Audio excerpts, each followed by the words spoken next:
Hello, and welcome to Substance Painter Fundamentals. Before we jump into Painter, I want to give you an overview of a typical production pipeline leading up to the texture painting process. Since we'll be working with the same mesh through the entirety of the course, I thought it'd be nice to introduce you to Big Eye, our military recon mech.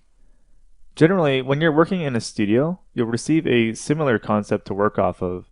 Now, this concept was generously created by my friend and colleague Pally Zhang, specifically for this course. So be sure to check out his ArtStation for some other great concepts.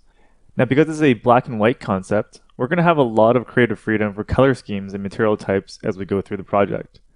With our concept completed, we move on to the high poly mesh. Now, working closely with the concept artist, this was created using ZBrush and Maya. Once we're happy with the high poly, our next step is to generate our low res mesh. Now, a low poly mesh is not necessary to paint within Painter, but the lower poly count does speed things up while texture painting.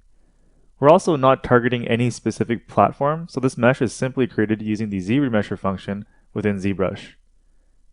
Though a low poly mesh is not necessary, UVs on the other hand are, and with the checkerboard applied, we can see that this object has been unwrapped for texturing.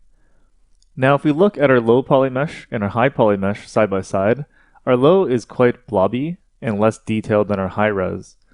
So what we're going to be doing in Painter is reprojecting those lost details back onto the low poly mesh by baking maps. Now in Substance Painter, these maps are referred to as the additional maps. So what maps are we actually going to bake and how are they used? If you want to take advantage of Painter's full feature set of smart materials and smart masks, we have a host of maps that need to be baked first. So first we have our tangent space normal map, which will give us the illusion of higher detail on our low poly model. As an example, here's our low poly mesh with and without the normal map applied.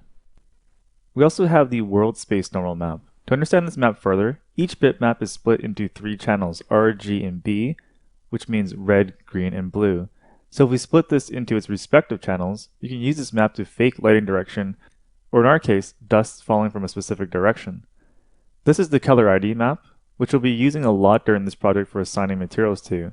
Now, a color map is not necessary, but it does help speed up material assignments. Then we have the ambient occlusion map, which are parts of the mesh that are self-shadowing or contact shadows. This is used for dust and dirt effects that build up in crevices. Next is the curvature map, which shows the peaks and valleys of the mesh. This is also great for doing wear along the edges of surfaces. We have another map called the position map, which is similar to the world space map, but again, when we split the channels up, it's a smooth gradient in either direction. Again, this is useful for directional effects. And lastly is the thickness map, which shows the thicker and thinner parts of the mesh.